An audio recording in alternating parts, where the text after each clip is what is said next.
அவர் எண்ணம் போலே அவரோட மகால் வந்து நல்லா பிரம்மாண்டமாக வந்திருக்கு.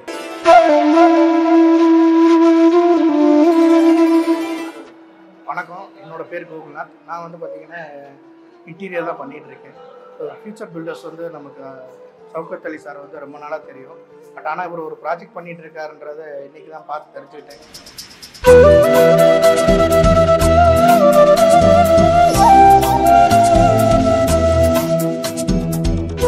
டெம்பிள் சிட்டி கிரீன் பார்க் வந்து முதல்ல ஒரு 4 இயர்ஸ்க்கு முன்னாடி இருந்துச்சு. இப்போ வந்து பார்த்தீங்கன்னா அதை ரெனோவேட் பண்ணி இப்போ புதுசாக வந்து ஒரு மஹால் ஒன்று ப்ரொவைட் பண்ணியிருக்காங்க. டெம்பிள் சிட்டி கிரீன் பார்க் மஹால்னு. ஸோ அது வந்து நம்ம future builders Shaukat Ali sir தான் பண்ணி கொடுத்துட்ருக்காரு. இந்த மஹால் வந்து அவர் எண்ணம் போலே அவரோட மஹால் வந்து நல்லா பிரம்மாண்டமாக வந்திருக்கு. இது ஒரு மேலும் மேலும் வளர என்னோடய வாழ்த்துக்களை தெரிவிச்சுக்கிறேன். தேங்க்யூ.